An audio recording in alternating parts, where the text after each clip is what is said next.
Some nodes are hubs, some are bridges, and some only look important. NetworkX centrality measures show the difference.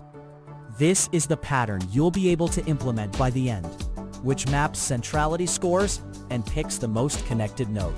I'm Professor Pi, teaching AI foundations with simple Python. Think about a collaboration map. You want to know who organizes work, who spreads news fastest, and who connects otherwise separate groups. That is the core problem centrality solves. In practical teams, operations, or monitoring, finding those roles helps you place alerts, route messages, or focus inspections. NetworkX is a small, readable library in Python that keeps the focus on ideas instead of setup.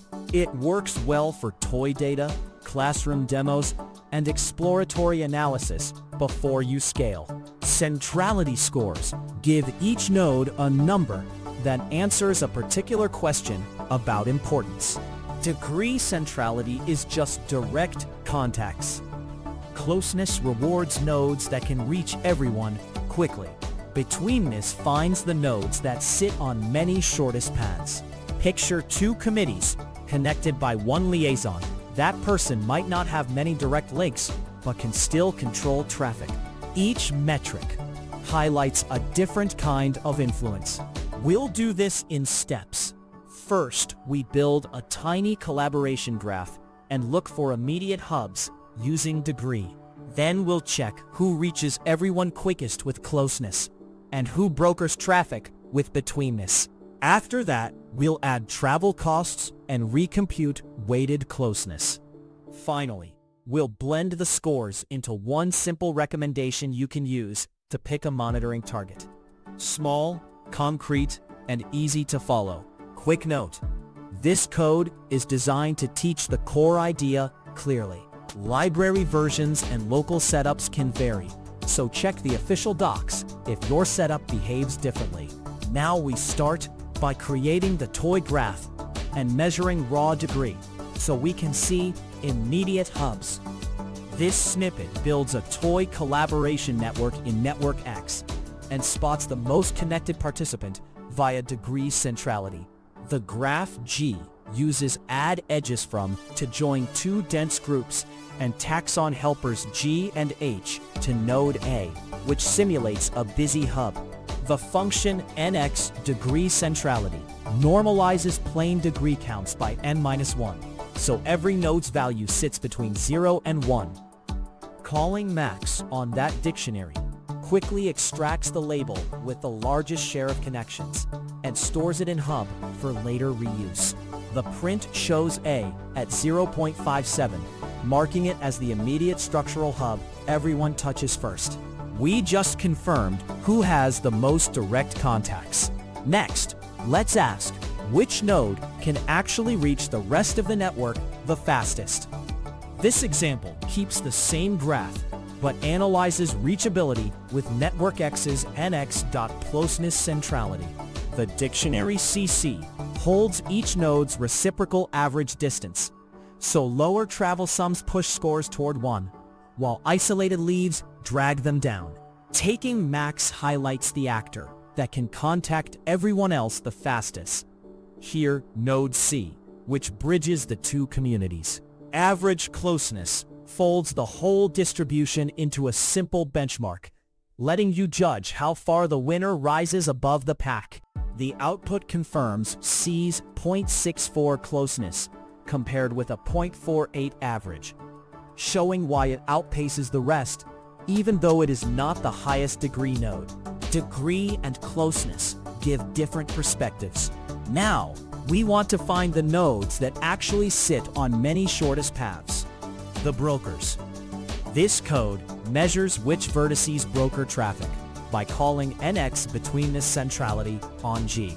The result BC sums how many shortest paths flow through each node, so intermediaries between distant segments accumulate larger values than peripheral leaves. Sorted with a lambda key orders the dictionary items from most to least influential, and slicing :3 keeps focus on the strongest connectors. The list comprehension rounds numbers to 2 decimals for tidy presentation inside ranking. The printed ranking reveals C as the chief bridge at 0.57, with A and D trailing at 0.38 because they still mediate subsets of journeys.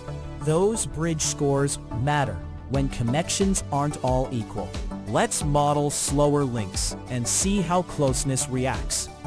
This snippet introduces travel costs by attaching a length attribute to every NetworkX edge and rerunning closeness on weighted distances. nx.setEdgeAttributes first seeds every edge with cost 1, then updates key links such as CD, AG, and AH to slower values that mimic longer routes. NX closeness centrality with distance equals length now sums weighted shortest paths, cutting scores whenever a connector has to traverse expensive edges.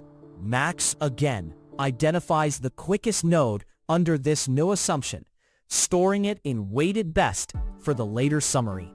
The print shows C still leading at 0.32, underscoring how extra distance halves everyone's reach but keeps the bridge on top.